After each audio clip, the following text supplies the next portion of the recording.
प्रधानमंत्री जी से पूछना चाहती हूँ कि आपके जवान की कोई वैल्यू है? आप वादा तो कर देते हैं, वादा पे खरे उतरते नहीं हैं। क्या देश के पब्लिक को पागल समझ रखे हैं या बेवकूफ़ समझ रखे हैं? भाजपा सिर्फ झूठ बोलती है। जब इलेक्शन आता है तो कभी कहती है कि हम 15 लाख रुपए दे देंगे। प्रधानमंत्री एक झूठा प्रधानमंत्री है, जिनके शब्दों में कोई दम नहीं है, जिनके शब्दों में कोई सच्चाई नहीं।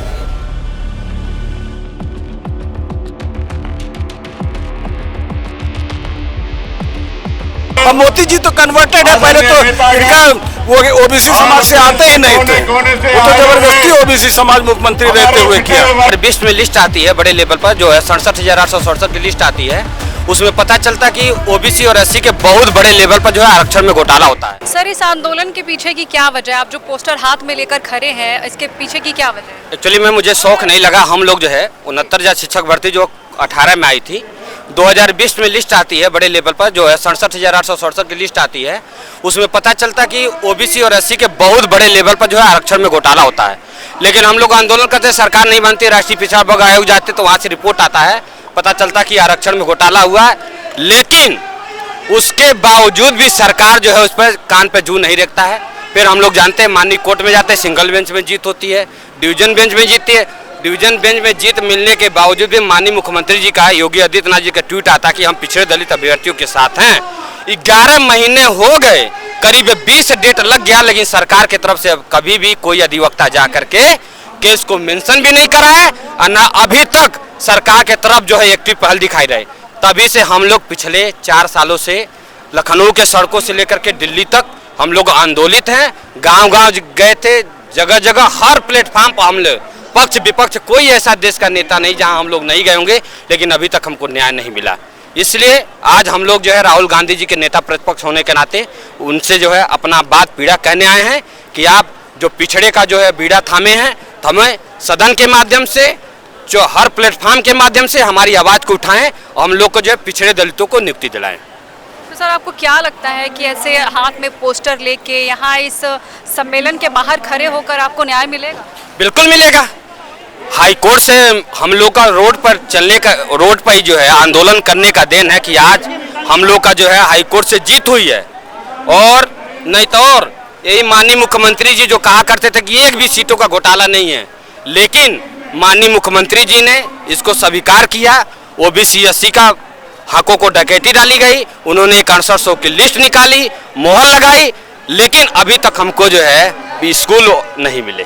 सर, आप सरकार से क्या मांग करते हैं? सरकार से ही मांग करते हैं कि सरकार हमारे जो हक अधिकार छीना गया, हमको जो वंचित किया गया, हमारा हक अधिकार वापस मिले। हमें जो है कोई शौक नहीं है आंदोलन करने का, हमारा जगह विद्यालय है, हमको विद्यालय में पहुंचाया जाए और न कि जो है हमको रोड पर जो है भटकने के लिए छोड़ दिया जाए। सर, आप कुछ बताना चाहेंगे? हमारे साथी हैं, हम भी 69,000 शिक्षक भर्ती आरक्षण घोटाले से पीड़ित हैं। जैसा कि आज ये भागीदारी न्याय सम्मेलन है, तो खासकर पिछड़ों का सम्मेलन है, ओबीसी का सम्मेलन है, तो उसका जीता जागता उदाहरण हम लोग हैं। आज हम लोग 5 सालों से लाठियां खा रहे हैं, सड़कों पे भटक रहे हैं, यहाँ तक कि कोर्ट से न्याय मिलने के बाद भी उत्तर प्रदेश सरकार, योगी सरकार हम लोगों को एक साजिश के तहत सुप्रीम कोर्ट में फंसा देती है। एज ए रिस्पोंडेंट होने के नाते भी वो कभी भी सुप्रीम कोर्ट में पैरवी के लिए नहीं आती है, सिर्फ और सिर्फ इसलिए क्योंकि हम लोग पिछड़े दलित समाज से आते हैं, इसलिए हम लोगों को न्याय नहीं देना चाहती, हम लोगों को नौकरी नहीं देना चाहती।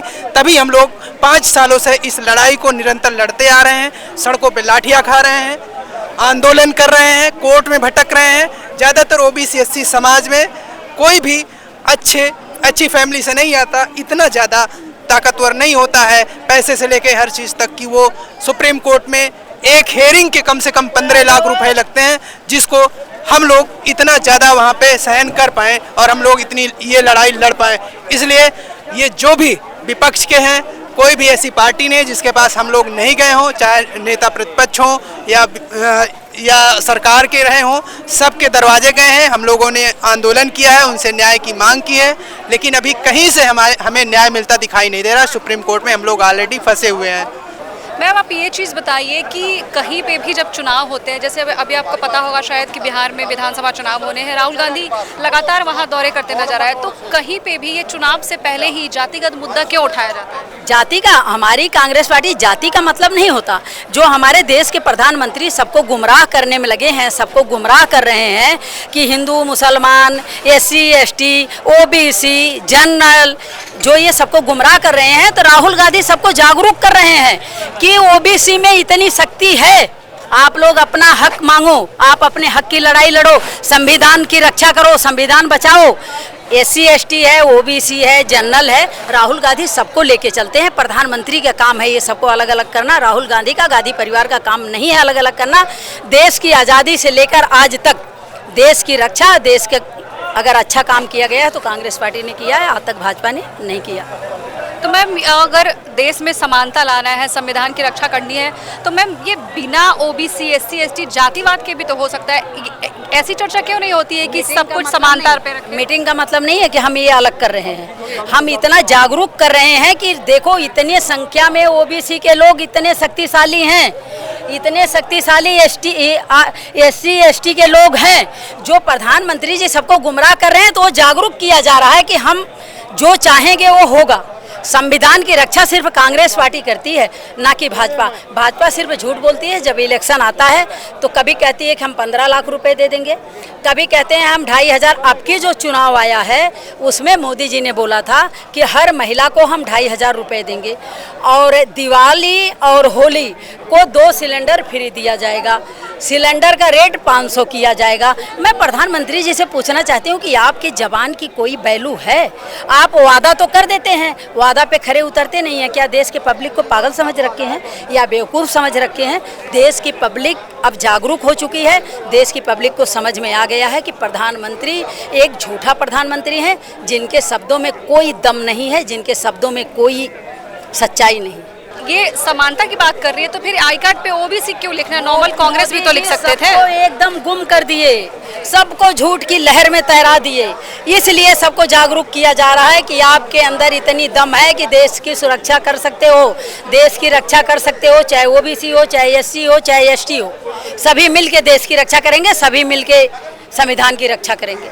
अगर आपको ऐसा नहीं लगता है कि अलग से अगर OBC का एक पार्टी करके ऐसे सम्मेलन किया जा रहा है तो अन्य जातियों को इससे प्रभाव पड़ेगा?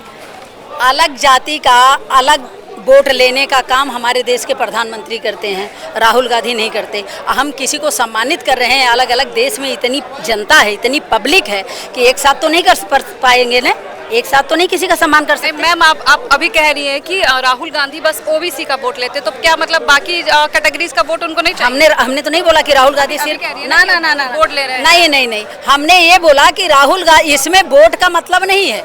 राहुल गांधी OBC का भी सम्मान कर रहे हैं, SC ST का भी सम्मान कर रहे हैं। राहुल गांधी के कहने का मतलब है कि चाहे OBC हो, चाहे SC ST हो, अभी SC ST का भी हुआ था, कोई भी हो, हमें एक होकर संविधान की रक्षा करना है। हमें SC ST हो गया, OBC हो गया, कभी जनरल के साथ क्यों नहीं? जनरल है, कौन जनरल नहीं? बनिया किस में आते हैं?